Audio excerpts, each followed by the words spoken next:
দর্শক, আমরা এই মুহূর্তে অবস্থান করছি উত্তর মন্দিরগাঁও বাইতুল আমান জামে মসজিদের সামনে। এটি বর্তমানে ফেনীর যে দাগনভূঞা উপজেলার যে গণিপুর গ্রামে ডুবে গেছে। আমরা আরও সামনে যে আপনাদেরকে দেখানোর চেষ্টা করব যে আসলে কিভাবে আজকে এই দাগনভূঞায় একটি মসজিদের পাশেই যে কবরস্থান রয়েছে, যেখানে আসলে মানুষের মুদ্রাদের আসলে শায়িত রয়েছে, যেখানে আছে সেই মুদ্রায়, সেই কবরস্থানের ভিতরে পর্যন্ত পানি চলে গেছে।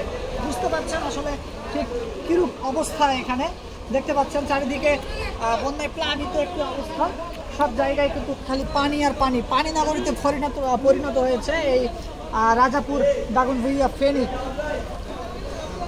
দেখতে পাচ্ছেন মানুষ আসলে কীভাবে বোরকা পরিহিত কিছু নারী, কিছু মেয়ে কিন্তু পানির জন্য ছুটে আসছে, অর্থাৎ তারা এখানে জীবিকা নির্বাহ করতে হবে, খুবই কষ্ট হচ্ছে। কারণ পানি, বিশুদ্ধ পানি আসলে কীভাবে নিয়ে আসছে এই বন্যার প্লাবিত এই এলাকার ভিতর দিয়ে। এবং কিছু মানুষ কিন্তু আসছে, যাদের সাহায্য সহযোগিতার হাত বাড়িয়ে দিচ্ছে, ত্রাণ সামগ্রী নিয়ে আসছে।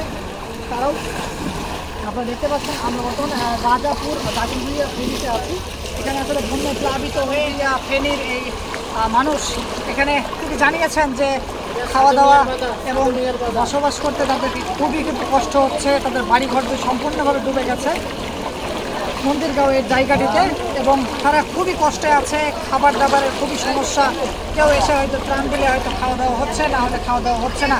এমন অবস্থার ভিতরে ফেনীবাসী কিন্তু দিন কাটাচ্ছে, অনেক কষ্টে আছে। এবং দেখতে পাচ্ছেন আসলে মানুষ কিভাবে এই পানির ভিতরে এখানে যাওয়া আসা করছে।